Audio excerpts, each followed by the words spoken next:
Nous allons commencer une nouvelle série qui va nous conduire jusqu'au jour de la Pentecôte, dans quelques semaines, dans 2 semaines à peu près. Nous allons parler du Saint-Esprit. Un sujet que nous, les chrétiens, nous devrions aimer, mais qui est devenu au cours des années, au cours des siècles, un sujet de controverse. Et moi, je crois réellement qu'il y a toute une œuvre de l'ennemi là-dedans. Parce que la vie chrétienne, comme le Carlos a commencé en disant la vie chrétienne sans le Saint-Esprit, ça va être une vie compliquée. L'ennemi n'est pas gêné, et l'apôtre Paul disait que la lettre, juste la lettre, elle tue. Mais l'Esprit vivifie, l'Esprit donne la vie.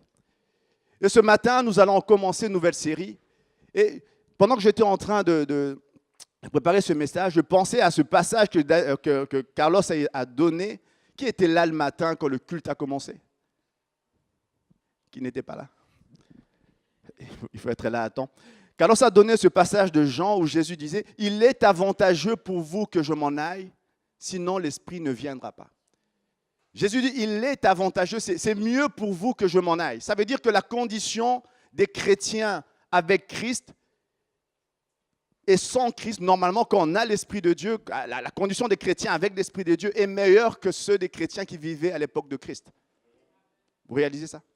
Jésus dit, et imaginez, moi, combien de fois j'ai été confronté à des situations, je me dis, Seigneur, si tu étais physiquement devant moi, les choses seraient différentes.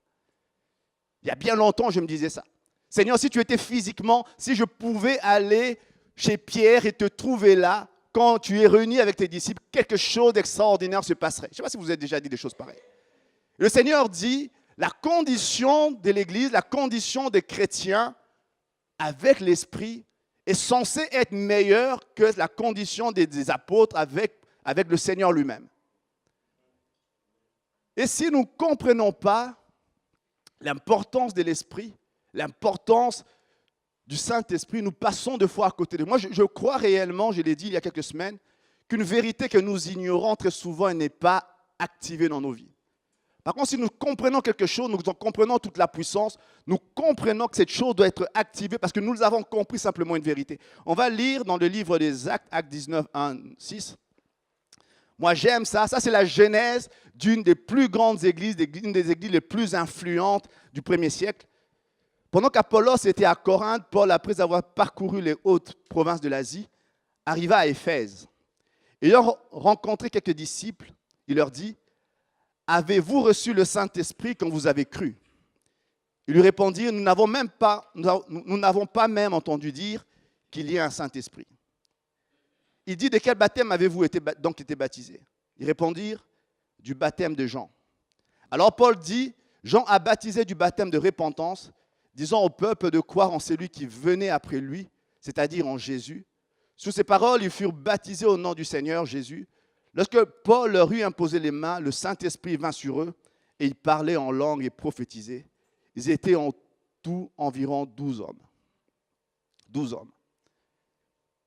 Il y a quelque chose, moi, qui me frappe chaque fois que je lis cette histoire. Vous verrez que quand vous contentez de lire la Bible, les choses sont souvent bien claires. Quand vous regardez, le problème des fois, c'est les petites notes en bas de nos pages, de nos Bibles. Je ne sais pas si vous avez des notes pareilles.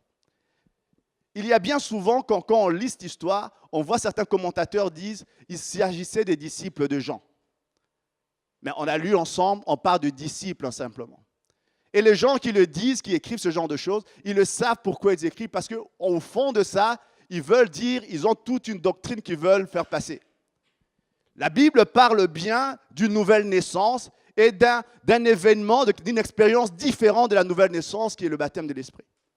Et quand eux parlent de baptême de Jean, parce que pour certains cercles, lorsqu'on est baptisé de l'Esprit, lorsqu'on reçoit le Seigneur, le baptême du Saint-Esprit se fait le jour même. Ça peut être le cas pour certains, mais ce n'est pas toujours le cas. C'est deux expériences distinctes. C'est deux choses différentes. Moi, je pense que lorsqu'on se limite à ce que la Bible dit, les choses sont souvent claires. Et moi, quand je regarde cette histoire, il y a quelque chose qui me frappe. Vous savez, on a Éphèse est une ville, c'est une mégapole, c'est une grande ville, et qui était caractérisée par quelque chose. Il y avait dans cette ville un temple immense, le temple d'Artémis ou de Diane d'Éphèse. Les gens venaient de partout pour aller dans ce temple-là, parce qu'il y avait ce qui s'y pratiquait la prostitution sacrée. Il y avait de jeunes filles qui se donnaient à des hommes. Ce qui était interdit ailleurs, là, c'était permis. Et bonne chose encore pour eux, quand on faisait ça, on avait la conscience tranquille, on le fait pour honorer une divinité. Donc les gens venaient de partout, cette prostitution sacrée attirait des gens de partout. À l'époque, on considérait le temple de Diane comme une des plus grandes merveilles, les plus belles merveilles du monde à ce moment-là. Les gens venaient de partout et suite à ça, il y avait tout un commerce qui se faisait. C'est une espèce de Las Vegas avant l'heure. Je plaisante. Lui, il a dit oui, mais c'est pas... Les gens venaient de partout et il y avait tout un commerce, commerce, une économie qui s'était bâtie là-dessus. Et vous croyez, les chrétiens qui étaient là, les 12 gars qui étaient là, on ne sait pas très bien comment ils ont été convertis. Certains disent que c'était Apollos, tout ça, on ne sait pas très bien. On sait simplement qu'il y avait 12 chrétiens. Et comprenez-moi, ces chrétiens n'étaient pas en phase de conquête, ils étaient en phase de survie. Ils n'étaient pas en train de se dire, waouh, la ville, on va la voir, les gens vont se convertir. Eux, ils étaient en train de dire, cette ville, elle est oppressante, il y a toutes sortes de choses, parfois occultes qui se passent. Nous, on veut juste survivre dans cet environnement-là. Et Paul vient, il est conscient de leur contexte, il est conscient qu'ils sont tout petits, en train presque de mourir, 12 hommes dans une ville, des milliers de personnes. Ce n'est pas une ville, ce n'est pas une position de conquête, c'est une position de survie. Et lui, il leur dit, je comprends votre besoin, je comprends que vous avez besoin de quelque chose, vous avez peut-être besoin d'être encouragé, mais moi, je vous pose une question, avez-vous reçu le Saint-Esprit? Parce que Paul savait que tout ce qu'on va faire après n'a pas de sens si vous n'avez pas reçu le Saint-Esprit. Cette réalité est encore valable aujourd'hui. On va lire la suite. Moi, il y a des choses qui, moi, me surprennent. On va lire. Ensuite, Paul entra dans la synagogue où il parla librement pendant 3 mois. Des fois, on fait des réunions une fois par semaine, tous les jours. 3 mois. Il est en train de parler tous les jours pendant 3 mois. On va faire ça un jour ici. Il discourut sur les choses qui concernent le royaume de Dieu, s'efforçant de persuader ceux qui l'écoutaient. Mais comme quelques-uns restaient endurcis et incrédules, décriant devant la multitude la voix du Seigneur, il se retira d'eux, sépara les disciples et enseigna chaque jour dans l'école d'un nommé Tyrannus. Cela dura 2 ans, pire encore, 2 ans en train de prêcher. De sorte que tous ceux qui habitaient l'Asie, juifs et grecs, entendirent la parole du Seigneur, et Dieu faisait des miracles extraordinaires par les mains de Paul, au point qu'on appliquait sur des malades des linges ou des mouchoirs qui avaient touché son corps. Et les maladies les quittaient et les esprits malins sortaient. Imaginez un jour, Carlos est en train de prêcher divinement. Des gens viennent toucher, il dit Amen, Amen. Les gens viennent toucher le corps de Carlos avec des mouchoirs pour aller emmener ça chez des malades. Je suis sûr que la moitié de l'église se viderait en criant au scandale. C'est ce qui s'est passé à ce moment-là. C'est ce qui s'est produit. On peut y croire, on ne peut pas y croire. Moi, je me souviens, je parle de mon frère, ce n'est pas un gars qui m'a raconté. Des fois, on raconte des histoires d'un gars à un pays lointain, un jour, un endroit qui a vécu quelque chose. Moi, je parle de mon frère qui, dont la femme devait accoucher, c'était 2 jumelles, et les choses se compliquaient, sa tension montait, c'était une toxémie qui allait se déclencher. Les choses se compliquaient, la tension montait, il m'a appelé pour dire, il m'a expliqué le cas médical, on s'est mis à prier, les choses n'allaient pas bien, moi j'étais à distance. Et puis il a fait un acte de foi, il est allé dans son église, ils ont prié avec le pasteur, il ne pouvait pas aller jusque-là, le pasteur a prié sur un morceau de tissu. Il a emmené, c'est lui qui me raconte, je suis entré, je lui ai donné le morceau de tissu, on a prié ensemble et on voyait ses paramètres baisser. Elle a accouché sans difficulté. Ce n'est pas il y a 20 000 ans, il y a 2000 ans, c'est une histoire réelle, c'est quelqu'un de ma famille que je vous raconte. Pour dire simplement, vous savez, quand il y a moi cette image des fois qui me revient, quand à un moment donné, Étienne, dans le livre des Actes, Acte 3 je pense, Étienne en train de prêcher, Étienne en train de raconter, il raconte une vision qu'il a vue du Seigneur, des gens se levaient, se mettent à crier et couvrent leurs oreilles avec leurs mains pour ne pas entendre. Et nous, des fois, nous venons à l'église, les mains sur la Bible, mais nous faisons pareil, nous couvrons nos oreilles pour ne pas entendre parce que tellement nous sommes bloqués dans ce que nous pensons, refusant d'entendre ce que la Bible dit, simplement. Moi, je crois réellement que par rapport au Saint-Esprit, il est bon de revenir simplement à ce que la Bible dit. Tout à l'heure, je disais, nouvelle perspective par rapport au Saint-Esprit. Ce n'est pas tellement nouvelle. Revenons simplement à ce que la Bible dit. Sans compliquer les choses, revenons simplement à ce que la Bible dit. Amen. Paul a compris que le besoin ultime, avant de dire à ses frères-là, soyez fortifiés dans la foi, allons évangéliser dans la rue, la chose nécessaire, la chose qui est indispensable, il vient leur poser la question, avez-vous reçu le Saint-Esprit? Parce que tout ce qu'on va faire après va dépendre de ça. Le succès ou l'insuccès ou l'échec qu'on aura après vont dépendre de cette réponse-là. Avez-vous reçu le Saint-Esprit? Et ils savaient que ce n'était pas en eux. Ils n'avaient même pas entendu dire qu'il y avait un Saint-Esprit. Ils ont entendu des bonnes choses et comprenez que lorsqu'on commence cette histoire, on dit que c'était des disciples. Ce n'étaient pas des gens qui vivaient n'importe comment, c'était des disciples.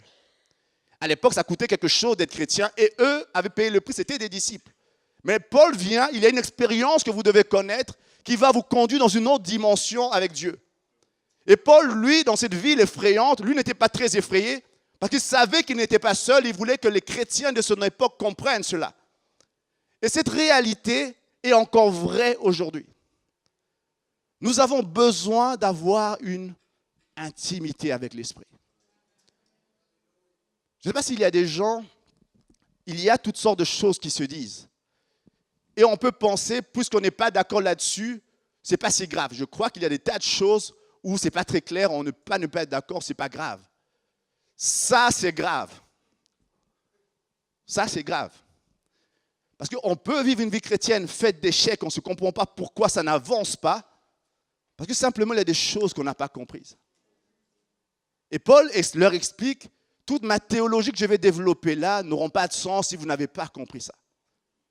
Et on voit ce qui arrive dans Éphèse. Plus tard, Jean va se déplacer quand Jérusalem sera détruite, tout ça. Jean va se déplacer à Éphèse, il deviendra le responsable d'Éphèse. Ça sera une église puissante. Tout a commencé avec 12 gars qui étaient dans une salle en train de recevoir l'Esprit de Dieu. 12 gars motivés qui disaient, je ne sais pas, mais je crois qu'il y a quelque chose de plus que tu as. Et ils étaient là avec Paul. Et vous savez, quand vous lisez l'histoire, c'est assez étonnant. Juste après ça, on voit des gens se convertir en masse. Des gens qui avaient des livres de magie dans leur maison. C'était une livre occulte. Ils sont venus avec leurs livres. Ils ont mis un tas de feu. Paul a brûlé ça. Quelques temps après, l'économie de la ville a chuté.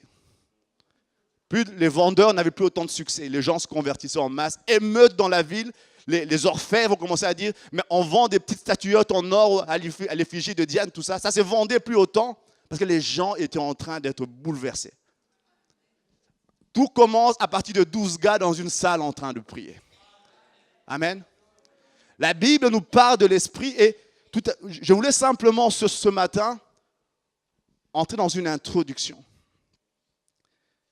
L'Ancien Testament nous parle de l'Esprit de Dieu. Dès le commencement, la Bible dit, alors que la terre était informe et vide, l'Esprit de Dieu planait au-dessus des eaux. Ce n'est pas une nouvelle doctrine que Paul est en train d'expliquer. C'est quelque chose qui était déjà présent dès l'Ancien Testament. Et vous savez, dans l'Ancien Testament, quand on parlait du Saint-Esprit de Dieu, c'était souvent réservé à quelques personnes. C'est que la mort de Christ, on l'a chanté tout à l'heure à la croix, c'est que la croix a bouleversé totalement. Et quelquefois, nous ne saisissons pas l'importance de la croix. Tout à l'heure, j'étais en train de prier, je me disais, si les gens sont en train des fois de chanter avec passion, certains en train de pleurer, il y a d'autres qui ne comprennent absolument pas. Moi, je crois que si vous comprenez ce qui s'est produit à la croix, ça va vous arracher quelques larmes, simplement. Il y a quelque chose de grand qui s'est produit à la croix. Et le Saint-Esprit qui était réservé à quelques personnes, on va le lire dans l'Ancien Testament, c'était réservé à des rois, à des prophètes, à des sacrificateurs. En Christ, le Saint-Esprit est répandu. Vos fils et vos filles prophétiseront. La Bible dit, je répandrai de mon esprit sur... Amen. Ce qui a été réservé aux rois, aux prophètes, aux sacrificateurs, le Seigneur a décidé simplement de le répandre à tous les chrétiens. Amen. Ce matin, j'aimerais, moi, voir le Saint-Esprit dans l'Ancien Testament, les actes que le Saint-Esprit faisait déjà dans l'Ancien Testament, puisque Dieu, on l'a chanté encore, il ne change pas. Ce qu'il faisait dans l'Ancien Testament, il continue à le faire encore maintenant. Je parlerai de 3 dimensions, de 3 objectifs, 3 activités du Saint-Esprit Je tire cela de l'Ancien Testament. On oignait trois catégories de personnes, les rois, les prophètes, les sacrificateurs. On va lire un exemple d'onction sur le roi, 1 Samuel 16, 13. C'est le plus grand roi d'Israël. J'ai choisi cet exemple-là. Samuel prit la corne d'huile et l'oignit au milieu de ses frères. L'Esprit de l'Éternel saisit David à partir de ce jour et dans la suite. Samuel se leva et s'en alla à Rama. L'histoire est assez particulière. Saül est roi en Israël à ce moment-là. Il fait des choses qui déplaisent à Dieu. Dieu dit à Samuel est en train de pleurer. L'histoire commence en disant Samuel est en train de se lamenter. Et puis Dieu dit au prophète, arrête de pleurer, j'ai déjà choisi un gars, va lui mettre de l'huile. Et puis il va dans la maison d'Isaïe, il demande de faire venir tous ses fils. Il fait venir tous, il en oublie un, le plus jeune, il était parti. Et puis on va le faire revenir des champs, il gardait les brebis. Et puis là, Samuel le voit et l'Esprit de Dieu lui dit, c'est lui le prochain roi. Il vient, il prend la fiole d'huile, il déverse sous sa tête, il dit, Israël, voici ton roi, phrase d'intronisation. Le gars est absolument, c'est un petit jeune, il y a un autre roi à la place, mais spirituellement, il était déjà le roi. Rien n'avait changé, il a pris, après il est parti peut-être garder les brebis. Rien n'avait changé extérieurement, mais spirituellement, quelque chose avait totalement changé. Et vous savez, quand vous le lisez, David racontera plus tard, j'ai gardé les brebis de mon père, et puis il y avait un ours et un lion qui sont venus, et il les a tués. C'était un petit jeune.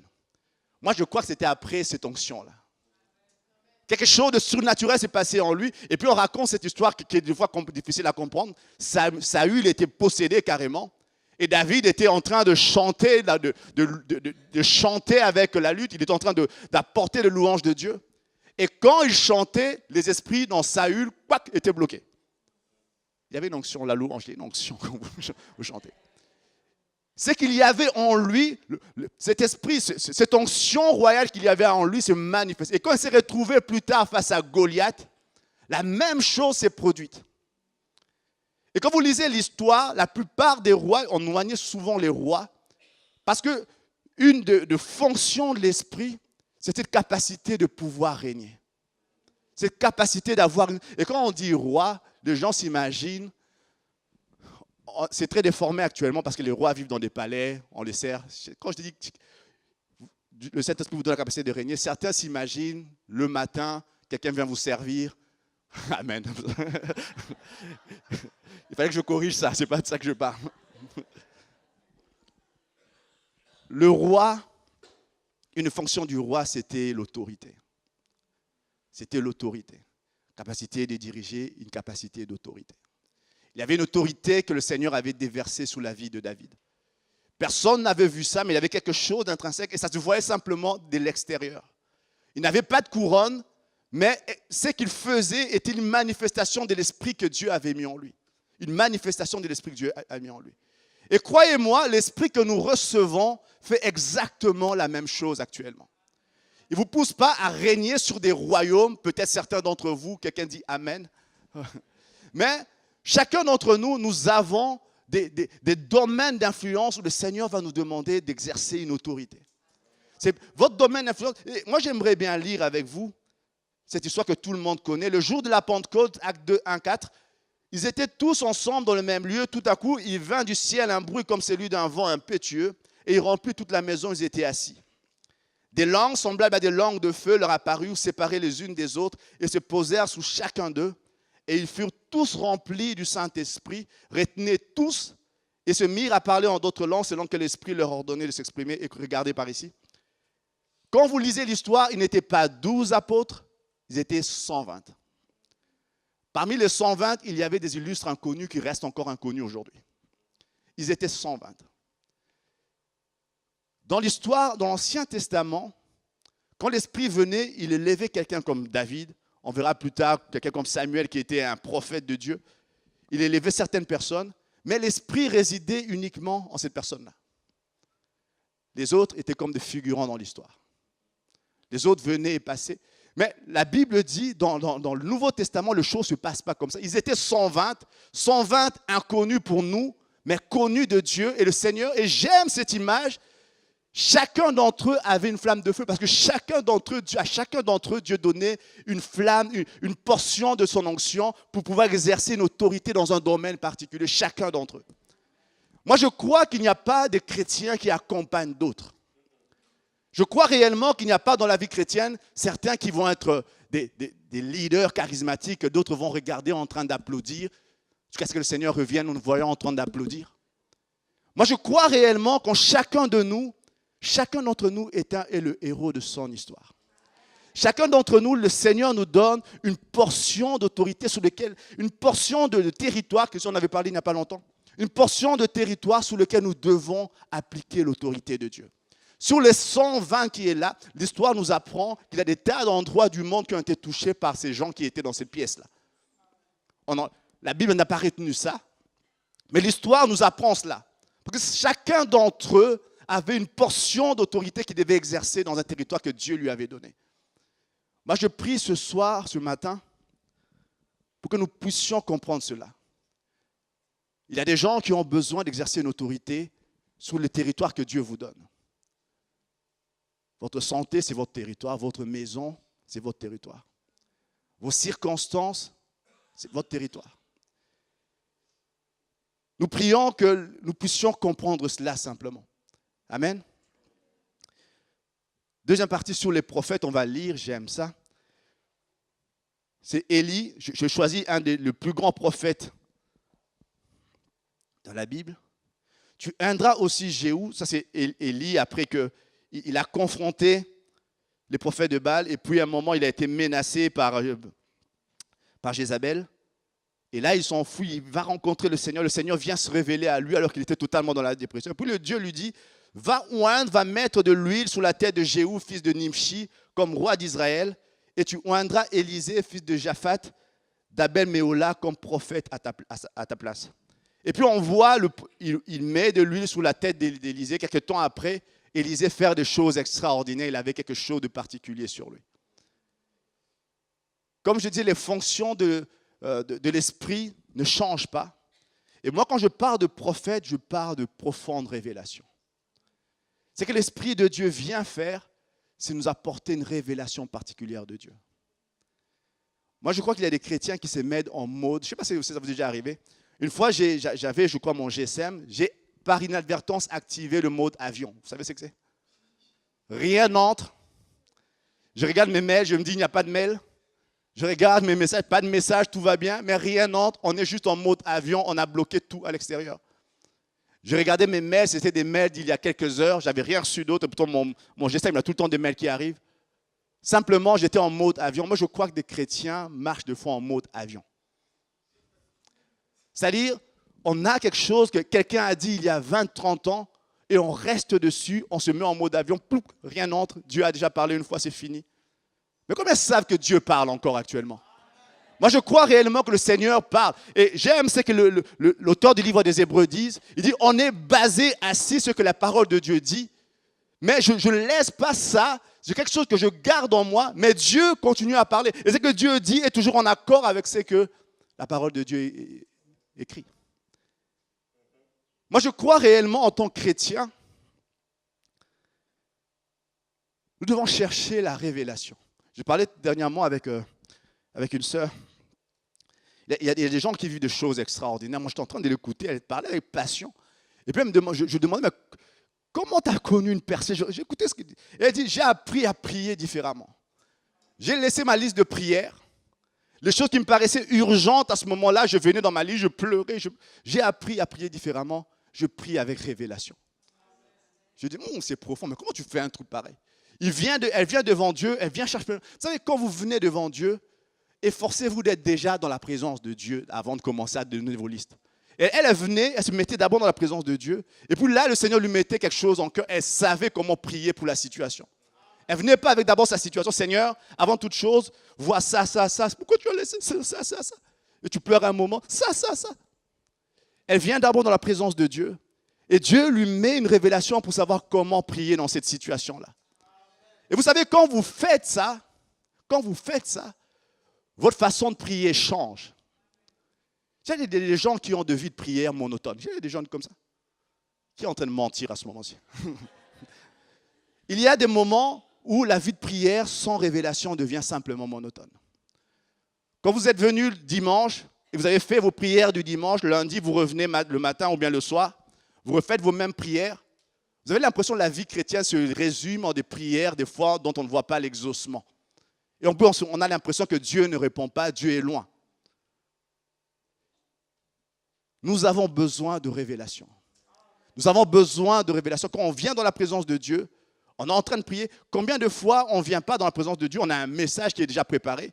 Et là, dans la présence de Dieu, on a juste envie de déchirer ce qu'on avait préparé, on le jette, simplement. Parce qu'il y a quelque chose d'autre qui est en train de brûler, ou bien un passage, on ne l'avait pas compris de cette façon-là. On vient dans la présence de Dieu, on se dit, Seigneur, je n'avais jamais vu ça comme ça. Pourtant, j'avais étudié, j'avais lu toutes sortes de commentaires de gens reconnus. Mais là, dans la présence de Dieu, il y a des choses différentes qu'on comprend parce que c'est simplement quelque chose que Dieu dit à ce moment-là. Moi, je prie, et ça, ce n'est pas réservé à une élite. C'est quelque chose que tout le monde doit pouvoir avoir dans sa vie. Apprendre à s'approcher de Dieu pour une révélation. C'est que l'Esprit de Dieu faisait dans l'Ancien Testament, l'Esprit de Dieu le fait encore actuellement. Troisièmement, Lévitique sur les sacrificateurs. Il répandit de l'huile d'onction sous la tête d'Aaron et l'oignit afin de le sanctifier. Les sacrificateurs, on va lire dans Exode les intentions de Dieu quand il sortait Israël d'Égypte. Maintenant, si vous écoutez ma voix, si vous gardez mon alliance, vous m'appartiendrez entre tous les peuples, car toute la terre est à moi. Vous serez pour moi un royaume de sacrificateurs et une nation sainte. Voilà les paroles que tu diras aux enfants d'Israël. Voilà les intentions de Dieu pour son Église. Que l'Église devienne simplement des sacrificateurs. Des hommes, vous savez, un sacrificateur, c'était un gars qui entrait dans la présence de Dieu. La présence de Dieu était tellement sainte que des fois, on attachait sur sa cheville une espèce de corde avec des cloches, une corde, et sur ses habits, il y avait des cloches. Et quand le sacrificateur marchait, tout le monde entendait un bruit, parce que personne ne pouvait aller là, on entendait un bruit. Tant que ça bougeait, le gars était vivant. Si vous restez longtemps, un moment, 30 minutes, ça ne bouge plus, c'est qu'il est mort. Alors là, on tirait son corps, on venait sa carcasse, on tirait son corps avec la corde qu'on avait attachée. Parce que simplement, la présence de Dieu était telle que le gars qu'on choisissait pour aller là, il était honoré, mais il savait qu'il risquait sa vie, il disait au revoir à tout le monde, il embrassait ses enfants, tout ça. Non, j'exagère. Pour dire simplement, quand on venait dans la présence de Dieu, elle était tellement sainte. La dernière fois, on avait parlé de la Shekinah, de la Kabote. Elle était tellement puissante, tellement forte, que quand on entrait là où se trouvait l'arche de l'Alliance, on pouvait y mourir. On pouvait y mourir. Et le Seigneur dit, l'onction que je mets sur vous fait de vous des sacrificateurs, de gens qui ont un accès dans ma présence. Je ne sais pas si vous comprenez ça. Il y avait des tribus de Lévites. Et parmi les tribus des Lévites, il n'y avait que les descendants d'Aaron qui pouvaient avoir le sacerdoce. Et parmi ceux-là, il y avait certaines tribus, de la tribu de Tzadok, tout ça qui était. Et parmi ceux-là, c'était vraiment une minorité de gens. Et à la fin, on tirait au sort dans cette famille-là, certains qui pouvaient y aller ou pas. Donc c'était quelque chose d'exceptionnel. On y allait une fois ou deux par an et on savait qu'on pouvait y rester, on pouvait y mourir. Et le Seigneur dit, je mets sur vous une onction et je vous donne un accès dans ma présence. Je ne sais pas si vous réalisez ça. Et une des choses qu'un sacrificateur fait, c'est apporter des sacrifices, n'est-ce pas? Un sacrificateur, son but était d'emmener les prières des enfants d'Israël dans la présence de Dieu, mais c'était aussi d'apporter des sacrifices. Et moi, j'ai donné différents types de sacrifices. On ne va pas tout lire, ça prendra trop de temps. On va prendre un moment pour prier. Un sacrifice de nos corps, offrir nos corps comme un sacrifice vivant, comme le dit Paul. Un sacrifice de louange et d'adoration. Sacrifice de générosité et de bienfaisance dans le livre de Hébreux 13, 15. Vous pouvez le lire à la maison. Ce que je veux dire simplement, nous avons une capacité, par l'onction que le Seigneur a mis sur nous, d'apporter, lorsque nous venons dans la présence de Dieu, d'apporter des sacrifices. Et moi, ce que j'aime, lorsque le sacrificateur entrait, des fois, la gloire de Dieu descendait. C'était des fois, c'était par moments. Et quand vous lisez le livre, le Nouveau Testament commence par une expérience que le père de Jean-Baptiste a eu lorsqu'il était sacrificateur lui-même. C'est lui qui devait entrer dans le temple Et là, alors qu'il entre, il a eu un ange qui est apparu, qui lui dit tout ce qui va arriver. Pour dire simplement, lorsqu'on est dans cet endroit-là, il y a des choses extraordinaires qui se passent, la gloire de Dieu descend. Moi, j'aimerais qu'on comprenne simplement ce matin que lorsque nous venons, des fois, je vois des gens arriver en retard avant que la louange, l'adoration n'arrive. Et des fois, certains peuvent dire, pourquoi ça prend autant de temps, la louange et l'adoration? Certains pensent qu'on chauffe la salle avant que le prédicateur n'arrive. Ça ne sert pas à ça. Nous avons sur nous cette onction de sacrificateur. Et une des fonctions du sacrificateur est d'apporter la louange et l'adoration. Et pourquoi nous apportons la louange et l'adoration? Afin de prier que la gloire de Dieu descende. Et quand la gloire de Dieu descend, plein de choses deviennent possibles. Moi, il y a des moments où Carlos est en train de chanter. Là, dans mon cœur, je sais que je ne suis pas encore. Je prie qu'il ne me dise pas de venir prêcher parce que ce n'est pas encore le moment. Mais simplement, je prie qu'il y ait un moment où dans mon esprit, je sais que moi-même, je ne dis pas que c'est la faute de musiciens, tout ça, ça n'a rien à voir avec eux. Mais moi-même, je ne suis pas encore. Parce que simplement, en tant que sacrificateur, nous devons comprendre. Et moi, je crois que si chacun d'entre nous, nous comprenons ce qui se passe réellement dans le monde spirituel quand nous venons, on sera les premiers à être là dès que la louange commence. Ça vous est déjà arrivé? Il fut un temps, bien longtemps, les frères m'ont empêché de faire ça. Je conduisais la louange. C'était un moment d'anthologie. Vous savez, quand vous venez et que les gens ne sont pas disposés, vous devez faire en sorte, un moment au fur et à mesure des chants, que les gens se disposent. Alors là, on chante des chants que nous-mêmes, on n'est pas convaincus du chant, mais ça fait bouger, c'est facile à chanter pour tout le monde, pour que juste les gens y soient. Et bien des églises, ça se passe de cette façon-là. Moi, je prie que dans cette église, il y ait des hommes et des femmes qui ont compris l'importance de l'adoration. C'est-à-dire que même si eux ici ne répondent pas, ils sont peut-être mal disposés, ils n'ont peut-être pas bien préparé, ils n'ont peut-être pas bien répété, mais juste ma louange, là où je suis, monte vers Dieu. Et si eux ne me conduisent pas, moi je suis là, mais je vais les conduire moi devant le trône de Dieu. Parce que nous sommes sacrificateurs. Moi je prie simplement que cette dimension soit comprise de l'Église. Il y a bien de fois, j'arrive le matin dans mon lieu de prière, je suis fatigué, je me suis levé très tôt, je me suis couché très tard, c'est peut-être ça le problème. Et là je ne sais rien dire, je sais juste chanter et prier. Croyez-moi, faites l'expérience de ça. Des fois, je parle en langue, mais des fois, je me mets juste à chanter, à prier. Et quelque chose de particulier prend place à ce moment-là. Et des fois, je peux rester là en train d'écouter des louanges. Je ne dis pas grand-chose, je suis juste devant le Seigneur en train de le louer, de l'adorer. Et je quitte cet endroit en sachant que j'ai été devant Dieu. Et puis, je me rends compte, je ne lui ai rien dit sur ce que je vais lui dire. J'avais ma liste de prières qui n'est pas complète. Mais simplement, je sais que j'étais dans sa présence. Je prie pour que cette dimension soit dans chacun d'entre nous.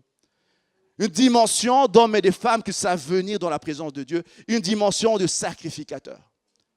La Bible dit, le voile a été déchiré. Ce n'est pas pour qu'on puisse y regarder et regarder de temps en temps ce qui s'y passe. C'est pour qu'on puisse y entrer réellement. Et lorsqu'on est dedans, dans la présence de Dieu, croyez-moi, les choses deviennent possibles. Moi, je prie pour que chacun d'entre nous puissions comprendre ces dimensions-là. Et quand on parle du Saint-Esprit, il y a d'autres choses que l'Esprit de Dieu fait. Mais l'Esprit de Dieu fait ce qu'il faisait déjà dans l'Ancien Testament.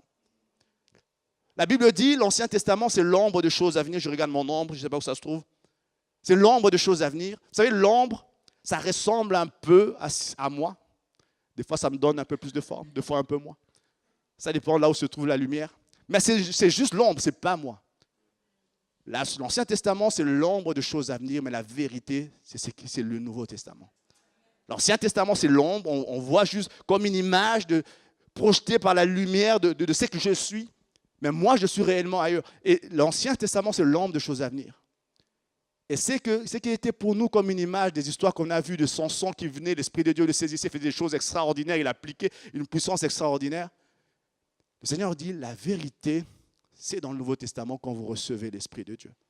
Ce qui est donné comme une image est réellement... Alors, quand Paul vient dire aux Éphésiens, les 12 gars qui étaient là, avez-vous reçu le Saint-Esprit? Je crois qu'il sait ce qu'il veut dire, pourquoi il pose cette question-là. Parce qu'au-delà du parler en langue, quelque chose d'important, il y a quelque chose que vous recevez de Dieu qui vous permet de régner, d'être prophétique et d'avoir cette possibilité d'entrer dans la présence de Dieu. Ils le savaient réellement. Il lui dit, avez-vous reçu le Saint-Esprit? Et peut-être qu'eux s'attendaient, on leur dit que Paul va venir. Ils se disent, waouh, c'est un prédicateur extraordinaire. La ville est remplie des gens impies. Il va nous dire certainement, courage les frères, allons prêcher, allons évangéliser. Il ne vient pas comme ça, il dit, avez-vous reçu le Saint-Esprit? Peut-être qu'eux avaient dit, peut-être qu'eux commençaient en disant, tu vois la ville, elle est remplie de gens impies, tu vois, il y a nous on est là, on est en train de se battre pour survivre. Et lui, il vient et leur dit, oui, j'écoute tout ça, mais avez-vous reçu le Saint-Esprit? Je peux beau vous dire, tenez le gars, mais si vous n'avez pas l'Esprit de Dieu, c'est une ville, et on l'a lu par après, remplie de choses occultes. Des fois, on pense que l'occultisme, c'est juste... Quand on dit occultisme, beaucoup de gens imaginent un gars dans le, je sais pas moi, un vaudou avec des poupées en train de pousser, tout ça. Il y a toutes sortes de choses occultes. Il y a plein de choses occultes. Ils avaient plein de bouquins de magie. Là, on va peut-être de gens qui... L'horoscope, tout ce que vous voulez, plein de bouquins étranges. C'était rempli. Et quand les gens se sont mis à se convertir, ces gens commençaient à venir avec leur bibliothèque remplie de choses étranges qui venaient brûler devant Paul. Et tout a commencé. Et moi, quand je lis ça, je me dis, waouh, quelle stratégie d'évangélisation. Il ne leur dit pas, on va diviser la ville en 12 secteurs. Chacun va aller prier chaque nuit. Si vous avez fait ça, soyez bénis, ça peut marcher aussi. Mais il dit pas, on va diviser la ville en 12 secteurs. Chacun va prier chaque nuit en faisant de nuits de prière. Il leur pose juste la question, avez-vous reçu le Saint-Esprit? Stratégie d'évangélisation, avez-vous reçu le Saint-Esprit? Ce matin, moi, je prie pour qu'il y ait juste une soif qui vienne. Et moi, je crois réellement notre perspective par rapport à l'Esprit va dépendre énormément de la soif qu'il y a. Et quand on voit cette histoire, à un moment, on voit Paul. Au début de cette histoire, je le lisais, diapositive 4, ou plutôt 5. Paul entrait dans la synagogue où il parla librement pendant 3 mois. Il discourut sur des choses qui concernent le royaume de Dieu, s'efforçant de persuader ceux qui l'écoutaient. Mais comme quelques-uns restaient endurcis et incrédules, décriant devant la multitude la voix du Seigneur, il se retira d'eux, sépara les disciples, enseigna chaque jour dans l'école d'un nommé Tyrannus. Il vient dans une synagogue où il est en présence de Juifs qui connaissent la parole. Et pendant 3 mois, tous les jours, pendant 3 mois, ce gars est en train de prêcher, de raconter des choses. Et pendant qu'il fait ça, il y a des gens qui refusent totalement d'écouter.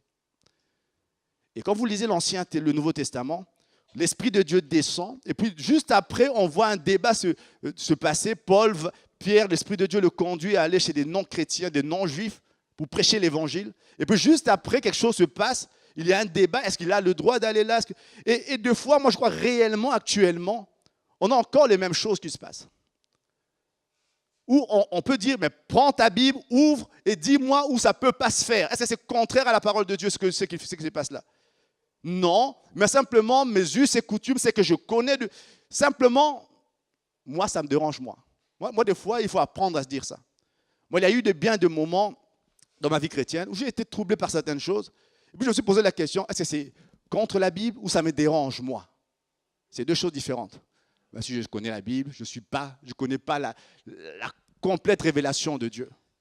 Il y a des choses qui peuvent être dérangeantes. Et dans l'Ancien Testament, dans le Nouveau Testament, l'Esprit de Dieu descend et juste après, les disciples, il y avait un débat théologique entre les disciples.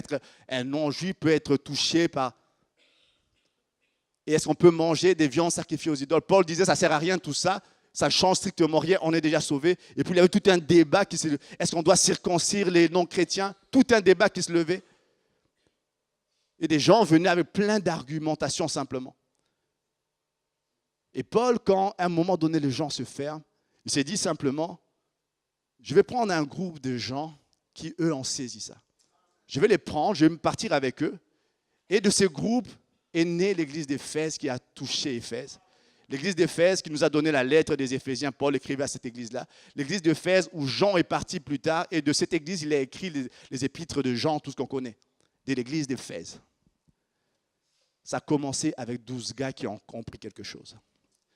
Moi, je prie qu'il y ait au moins 12 gars ce matin qui comprennent quelque chose. Je prie au fait qu'il y ait toute l'église qui comprend quelque chose. Qui comprend que être dans l'esprit, marcher dans l'esprit, comprendre l'importance du Saint-Esprit.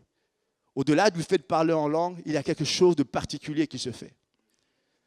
Notre vie chrétienne a besoin, en tant que chrétien, nous avons besoin de marcher par l'Esprit. Ce n'est pas un débat théologique, ce n'est pas une question de croyance ou de pas croyance, c'est une réalité que le Seigneur demande de vivre. Si vous enlevez le Saint-Esprit de la Bible, vous savez combien de fois on parle du Saint-Esprit dans la Bible? Vous avez déjà compté? Près de 800 fois. Près de 800 fois. On en reparle tout le temps. C'est beaucoup plus clair dans le Nouveau Testament. Dans l'Ancien Testament, on en parle tout le temps. Il peut y arriver, moi ça m'est déjà arrivé, au bout d'un moment, il y avait des gens qui vivaient des choses que moi je ne vivais pas forcément. Et on peut se dire, c'est que je n'ai pas, on se fait une espèce de théologie de ce qu'on n'a pas. On se dit finalement, c'est pas si grave, je suis content de ce que j'ai, mais non. Mais non. Le Seigneur nous demande d'aspirer. Tu ne l'as pas maintenant, continue à aspirer. Ne te crée pas une théologie en disant, c'est possible d'être quand même victorieux sans ça, ça ne va pas aller. Le Seigneur dit, Paul disait, vous avez déjà vécu, et ces gens qui étaient disciples, c'était vraiment des vrais disciples. On peut vivre comme ça toute sa vie aussi. Les 12 qui sont là, ils auraient pu finir leur vie de cette façon-là. Paul vient leur dire, il y a une dimension que je vais vous présenter. Il y a une dimension, avez-vous reçu le Saint-Esprit? La question que je pose ce matin, avez-vous reçu le Saint-Esprit quand vous avez cru? Et si vous ne l'avez pas fait, moi je crois qu'il y a un désir et un besoin d'aspirer à cela. Si vous ne l'avez pas encore fait, il y a un besoin d'aspirer à ça. Il y a quelques années de cela, je ne sais même plus, des années. Vous savez, je vivais une vie chrétienne, je venais à peine de me convertir. Je parlais aux gens, il y avait des gens qui se convertissaient quand même. Je connaissais peu, je disais beaucoup. Le peu que je connaissais, je le disais, j'allais chez des gens, je parlais, des fois très maladroitement, je parlais quand même. C'était quelque chose de particulier. Il y avait des gens, dont le pasteur Chama, qui étaient touchés, tout ça. C'était de mes meilleurs amis. Mais il y a quelque chose qui se passait, il y avait des choses que moi, je ne vivais pas, je voyais des gens en train de toucher. Parce que moi, je n'étais même pas en train de demander l'Esprit, parce que moi, j'étais en train de me battre avec mes propres péchés. Je me souviens, un jour, on prêchait sur le buisson ardent, je me souviens bien, c'était une soirée, je ne sais plus, c'était un mercredi, je crois. 19h, 20h, il a parlé du buisson ardent, le prédicateur. Moi, j'étais juste rempli de mes péchés, juste rempli de ce que je suis. Et à un moment donné, je me disais, il faut, Seigneur, quelque chose se passe aujourd'hui. J'étais juste... Et un appel a été fait. Plein de gens sont venus. Moi, je suis venu là pour dire, Seigneur, je viens de déposer ce que je suis devant toi. Moi, à l'époque où je me suis converti, j'ai répondu à plein d'appels de conversion. Puis une fois, j'ai répondu à plein d'appels. J'avais l'impression qu'il fallait refaire plusieurs fois parce que je n'étais pas convaincu que c'était fait. Ce jour-là, je venais pour ça. Et puis, au bout d'un moment, je viens dans la présence de Dieu, je remets ce que je suis devant Dieu. L'instant d'après, le prédicateur change de sujet, il parle du Saint-Esprit. Ça n'avait rien à voir, son sujet. Il parle du Saint-Esprit. Et là, j'étais là, je me disais, je viens juste de renoncer à ça maintenant. Seigneur, je n'ai même pas prouvé que j'étais bien solide dans ce que je viens d'affirmer aujourd'hui. J'aurais pu croire, laisse-moi le temps de montrer que je vais bien marcher dans la sainteté, que je viens de... Non. Là, maintenant, tout de suite, je me dis, Seigneur, comme c'est un don, je viens devant toi. Et c'est ce jour-là que j'ai été baptisé du Saint-Esprit contre toute attente. J'étais venu pour autre chose. J'étais venu pour une autre chose. Et pour moi, ce jour-là, cette dimension-là, ce n'était pas pour moi. C'était pour des gens que je connaissais, Chama, oui, tous ces gens-là. Ce n'était pas pour moi, c'était juste une dimension que moi, je n'avais pas. Et je ne le demandais même pas parce que je me sentais pas digne de le demander à ce moment-là. Et c'est ce jour-là que j'ai été baptisé du Saint-Esprit. Ça ne dépend pas de celui qui reçoit, ça dépend de celui qui donne. Amen. On va se lever simplement dans la prière. Je demanderai à Carlos de venir tout à l'heure.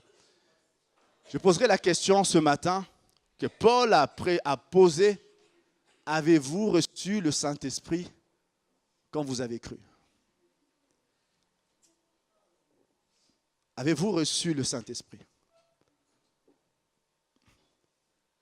Ce n'est pas une option que Paul leur laissait. Oui, j'y crois pas. Certains allaient dire, parmi les 12, peut-être certains se disaient, moi, je ne crois pas trop en ce genre de truc.